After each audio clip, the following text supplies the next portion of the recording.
All right. So then step number 2 is radical accountability to that excellence, okay? When you think of accountability in your family, Trisha, we talked a little bit about it. We talked about, you and Julian having that accountability with one another.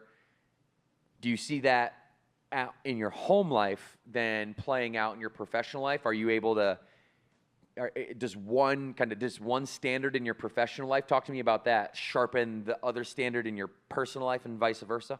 Yeah, I mean, I think I'll say that, I mean, we've been married now almost 12 years, almost 13 years. I don't even know. 12 years. Let's just call it 12. And I mean, it hasn't been there from the get. I mean, obviously I say this all the time, you grow through what you go through, and any marriage, you have your ups and downs, and you have to like figure out how can you help each other and support each other. And I think him and I always, like, he's my best friend, he's my rock, and I'm the same for him. And us being able to know each other so well that we can see one step ahead of each other has then translated now outside of what I have learned from him, and how he has, again, given me tough love, how he's helped hold me accountable. And the same, I've seen how I've helped hold him accountable, and he calls me out and he says thank you, and I call him out and I say thank you. Like, there's no way I could have gotten through XYZ without you, or I wouldn't have gone to Devin and asked, tell him I want this promotion, if I wouldn't have been able to talk with Julian at night and kind of get that reassurance from him, and being able to have that confidence through my relationship with him. And then also now with our boys getting older, has helped me, I think, become a better leader for my marketing team, and even just HQ in general, because you can see the end result. And yeah, it might feel uncomfortable sometimes, but I think once you've done it over and over again and you're getting those reps in, then you can see that it actually does pay off, and you actually are making a difference in people's lives. And that's, at the end of the day, all that matters to me. Thank you for that, Trish. That was beautiful. And I want to roll this Ed Mylett clip, because he does talk about like the standard, and we're talking about accountability. So let's let Ed just give his perspective on, what are your standards, ? Let him answer that question, and then we'll continue the conversation about radical accountability, because I really like this clip. Let's roll. You don't get what you want. You don't even always get your goals. You get your standards. So what's the standards you set for yourself, your family, your happiness, and your business? For me, it's maxing out. It's the ultimate compared to what I'm capable of. All you can ask of yourself in this life, and you've heard this when you're a little boy or a little girl, is to do your actual best. So whether I'm in the gym or I'm working or we're doing this interview, I want to max out the experience. So my standard isn't good or great. It's a maxed out standard to get the most out of everything I do, because I think you get your standard in line. Yeah, so he's saying what we're saying. He's using maxed out instead of excellence. But what I wanted you guys to catch there is that you also, you have somebody in your life that can hold you accountable, but you also have to hold yourself accountable, right? He said you will not get your goals, you will get your standards, meaning you only get what standard that you tolerate in life. I've learned this the hard way. You guys know that I'm a big Tony Robbins fan. Tony Robbins is the one who originated that concept that Ed Mylett is talking about. I know Ed Mylett is also a huge Tony Robbins fan. And if we don't hold ourselves, it's like personal accountability as well. Because here's what's true. Your personality is shaped by your personal accountability, because you are going to give yourself these promises, right? These deliverables. You're going to say, hey, I'm going to work out 6 days a week. You don't always tell somebody that, hey, I'm not going to eat sugar anymore. You don't always tell somebody that, but you tell yourself that, right? And accountability has to start with you, because you cannot hold other people accountable to the accountability that you can't even hold yourself to.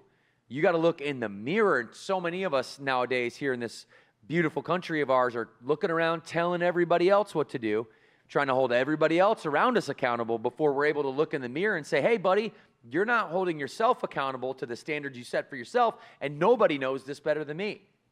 Go ahead. I think it goes back to what you said earlier about you have this intention, but then you have to have action. You have to apply the action to the intention. And I think that that's what we're getting at is, yeah, you can hold other people accountable all day long, but you have to have the action for your accountability as well. And people can see right through that. I mean, they'll call bullshit on you so fast. So I think just living out your core values, and you're like showing people that you can also show up and you can do hard things and it is uncomfortable. I think that to me is then what attracts other people to you. And they're like, oh, she's doing what she said she was going to do. Yeah, 100% right. 100% right.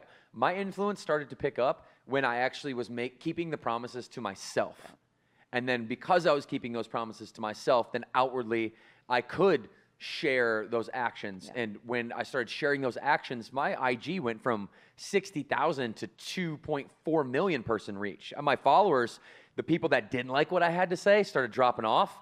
And there was ones that liked what I had to say. They started coming on. So the follower count kind of stayed the same, but the engagement went way up because I was actually now not breaking promises to myself, holding myself accountable. And we all know, if we don't know this, then you felt this before, that you can't transfer energy of any sort in this sense, accountability. You can't transfer that accountability if you don't have that yourself. You can't transfer the energy in which you don't experience. And this is part of what Jocko talks about in Extreme Ownership, that book, Extreme Ownership. Let's roll that clip and we'll talk more about accountability. Ownership is, this went wrong, this failed, didn't accomplish this, and it's not the fault of my boss, it's not the fault of my girlfriend, it's not the fault of my parents, it's not the fault of the weather, it's my fault. And I'm gonna take ownership of it, and I'm gonna fix it. That's what extreme ownership is. Listen, so simply put, but also there was no fluff there. When we have accountability, that is what he is talking about when it comes to extreme ownership. And it's not making excuses for the bad or the good outcomes, right? And the bad or the good, taking full responsibility for your actions and decisions and results. And furthermore, when you're the leader, then you have to take accountability for the actions of others. Listen to this, especially when it's not even your fault and you know it. Because you could always trace it back to, it being your fault somehow. Let me give you an example.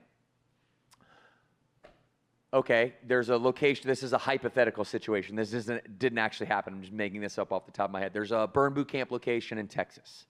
Okay, we had a batch of Afterburn Protein chocolate whey that went out. One of those batches had a seal that was broken on it. I could easily say to the franchise partner, well, why didn't you check the seals? I could easily say to the VP of fitness, well, how could you possibly let this slide? How come you didn't have any quality assurance? I could easily go to the vendor and say, hey, how do you not seal this canister all the way? There's always somebody else to blame if you're looking for it. But guess what? That doesn't get you any respect. It doesn't get you any leadership, credibility, and all it does is pushes people further and further away from you. I won't say any names, but I had an employee of ours at HQ who did something that I did not like. It was just counter championship culture. It wasn't excellence. It wasn't accountable. It wasn't an improvement on yesterday's standards. I called this person, or emailed this person rather, and said, hey, I don't like this. This is not the way that we move in this company. Here is how we move in this company. Here's how what you did in this situation didn't align. And here's what I would have done to make it align. They very easily could have lost a ton of respect for me by popping back and defending themselves and saying, well, this and that, I didn't do it. This is not what I meant. You're not understanding. What they did was said, hey, thank you for allowing me the chance to take accountability.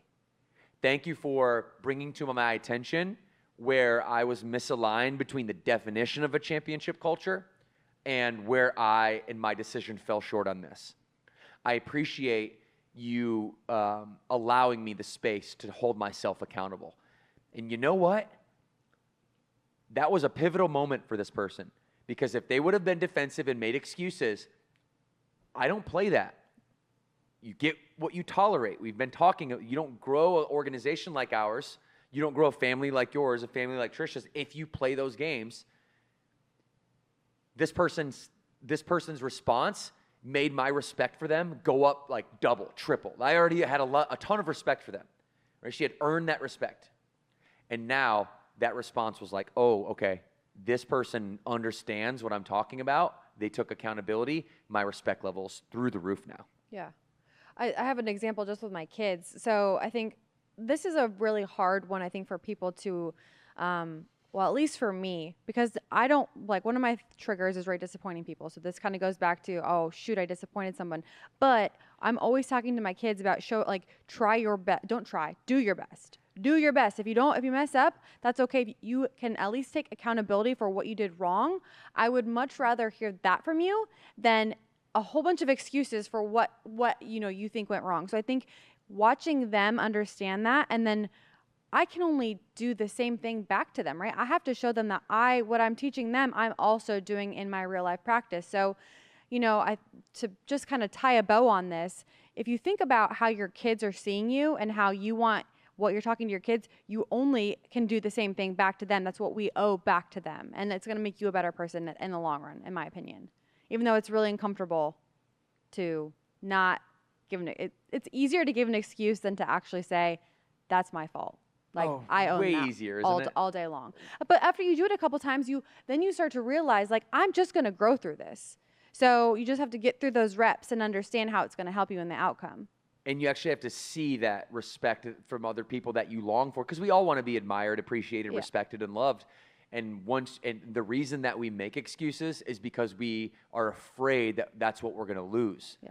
All of our behavior is motivated by love. That's it. That's all what it boils down to, the gain of love or the loss of love. So if I'm going to give excuses for something and I'm going to blame somebody else, that's because I don't want the person in which I'm giving that excuse to look at me in a negative light. And I know it because that means then they lose some love for me. But it's so counterintuitive. It's so counterintuitive, actually, that when you take ownership and you take accountability, you're going to gain love from that person, because they now know they can trust you more, they'll respect you more, and when they come to you, you're not going to give them any fluff. And if they do respond negatively to you actually taking accountability and ownership, then you should lose that person in your life, because they are not somebody who is going to empower you.